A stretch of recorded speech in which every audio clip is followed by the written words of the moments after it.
Merci, Monsieur le Président. Ma question s'adresse à Monsieur le Premier ministre Édouard Philippe. Monsieur le Premier ministre, comme vous le savez, la semaine dernière, un mur de parpaing a été érigé devant mon domicile familial. Plus ridicule que grave. Puis un individu, pour l'heure sous contrôle judiciaire, m'a menacé de plasticage. Comme en Corse, écrivait-il. Nous sommes nombreux ici dans cette assemblée à subir ces abus. Je sais que ces faits ne sont pas représentatifs de tous les gilets jaunes. Je suis pour ma part une femme de dialogue, une élue de proximité depuis toujours, comme beaucoup de mes collègues ici au MoDem. Mais le dialogue est condamné par ces agissements. La violence commence où la parole s'arrête, a écrit Marek Alter. Le dialogue ne pourra exister que dans l'ordre, dans la concertation, dans le calme et dans l'écoute. Et nous souhaitons tous ici mener ce dialogue.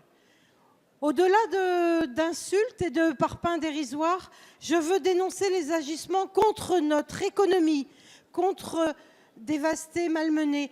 Les commerces sont dévastés, une part perdue de notre PIB qui aurait profité, lui, au pays tout entier. Le travail des hommes et des femmes saccagé, menant au dépôt de bilan et au licenciement et aux pertes de revenus.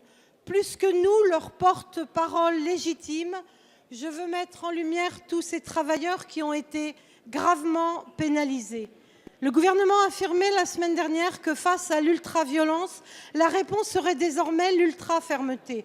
Je soutiens cette nécessité de fermeté pour que nous puissions travailler ensemble à un avenir meilleur pour tous au travers de ce grand débat inédit et ambitieux lancé par Monsieur le Président Macron. En démocratie, pour moi, il n'y a pas de contradiction entre légitimité et légalité. Monsieur le Premier ministre, pouvez-vous nous dire comment vous ferez cesser définitivement ces débordements et conjuguer fermeté, dialogue Merci, chers avec collègues. La parole est à Monsieur le Premier ministre.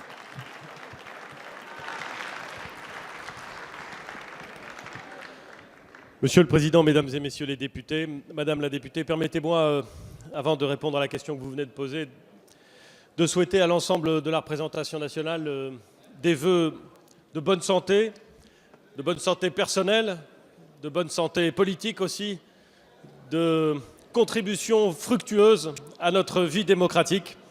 C'est toujours nécessaire et de circonstance en début d'année.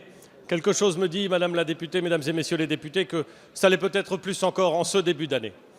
La question que vous posez, Madame la députée, prend un sens particulier dans le moment que nous vivons, car au-delà de votre personne, au-delà des menaces dont vous avez fait l'objet, de cette construction de murs, d'un mur de parpaing, pour s'interroger sur les gens qui construisent des murs, au-delà des menaces directes fomentées contre votre personne,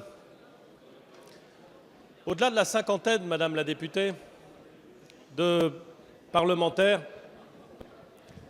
qui ont été directement visés, soit par des actes assez méprisables, mais peut-être relativement insignifiants. Je pense à des inscriptions placées sur des affiches ou sur des devantures. Mais au-delà des menaces physiques, des balles, des munitions de fusil reçues à leur domicile, des lettres anonymes scandaleuses dans leur contenu, scandaleuses dans leurs principes, des mises en cause parfois physiques, toujours menaçantes d'élus, se dessine quelque chose de grave pour notre démocratie.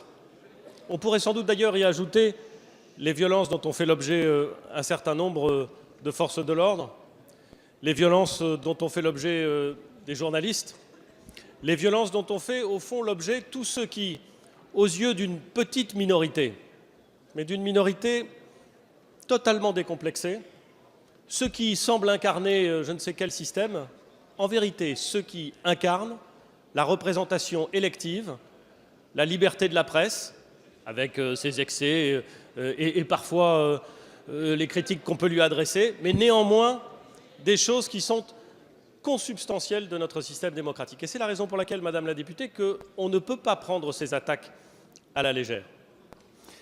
Nous avons donc transmis des consignes pour que systématiquement les auteurs de ces actes puissent être recherchés. Certains ont été identifiés, ils seront traduits devant la justice, et il appartiendra aux magistrats de statuer sur leur sort. Je ne veux pas donner le sentiment de m'immiscer dans la procédure, mais j'espère, à titre personnel, j'espère que les sanctions qui pourraient, le cas échéant, être prononcées traduiront l'attention que nous devons tous avoir au respect de nos institutions et de ceux qui ont la responsabilité de les porter pendant le moment de leur élection.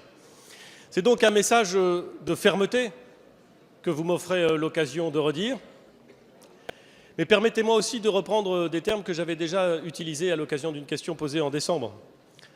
C'est à l'ensemble de nos compatriotes, à l'ensemble de nos concitoyens, de dire que ces comportements sont inqualifiables et sont inacceptables.